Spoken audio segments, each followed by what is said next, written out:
गठबंधन नहीं होने की स्थिति में भी हम अलग से भी लड़ना है तो पार्टी चुनाव लड़ेगी। नमस्कार, हेडलाइंस बिहार देख रहे हैं। मैं हूं आपके साथ बिरजू सिंह। उत्तर प्रदेश चुनाव में जेडीयू ने भी ताल ठोक दिया है।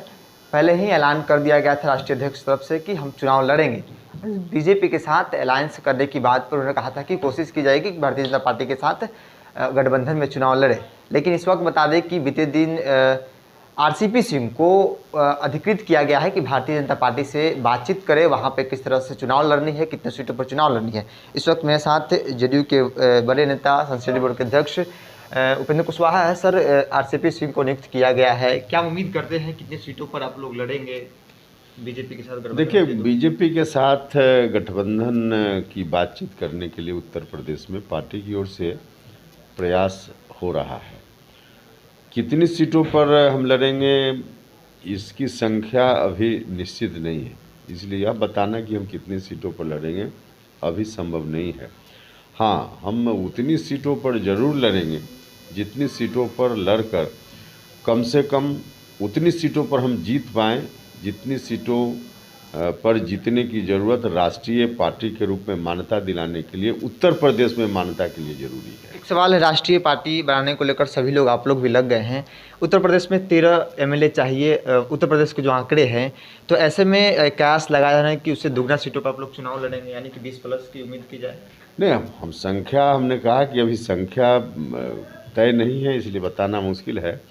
लेकिन लक्ष्य हमारा ज़रूर है कि कम से कम जितना आवश्यक है मान्यता के लिए उतना एमएलए हमारा कैसे जीते, इसको ध्यान में रखते हुए ही हम कितनी सीटों पर लड़ेंगे उसको तय करेंगे। अगर गठबंधन नहीं हो पाती है बीजेपी से तो इंडिपेंडेंट लड़ेंगे आप लोग? हाँ, गठबंधन नहीं होने की स्थिति में भी हम अलग से भी लड़ना है तो पार्टी चुनाव लड़ेगी। कितनी सीटों पर? कुछ नहीं, हमने कहा, बार बार कह रहे हैं ना कि हम संख्या भी निर्धारित नहीं है, निश्चित नहीं है, जब तय करेंगे फिर बताएंगे। कन्हैया कुमार कल कांग्रेस ज्वाइन किया है, कहते हैं कांग्रेस को मजबूत करना है, देश को बचाना है। क्या लगता है देश के सामने, भारतीय जनता पार्टी के सामने कांग्रेस एक मजबूती के साथ खड़ी होगी?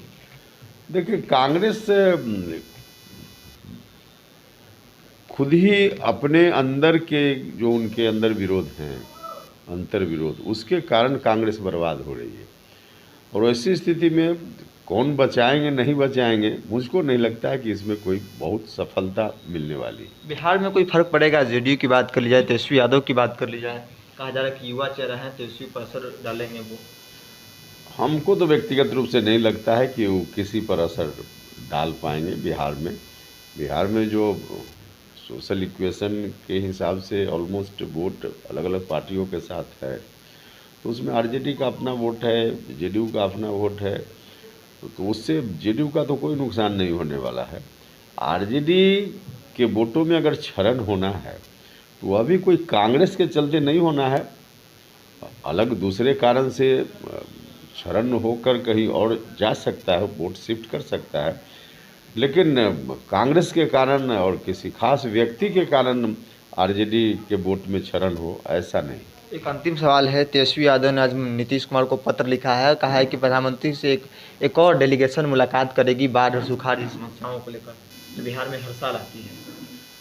नहीं, उसके बारे में अभी हम अवेयर नहीं है, इसलिए उस पर हमको नहीं मालूम कि किस तरह का पत्र उन्होंने लिखा है, इसकी जानकारी नहीं। बिल्कुल, उपेंद्र कुशवाहा थे जिन्होंने साफ तौर पे उत्तर प्रदेश चुनाव को लेकर जो आरसीपी सिंह को नियुक्त अधिकृत किया गया है कि बीजेपी से बातचीत करे, अगर बातचीत होती है तो ठीक है, नहीं तो उत्तर प्रदेश में जेडीयू अकेले अपने दम पे चुनाव लड़ेगी।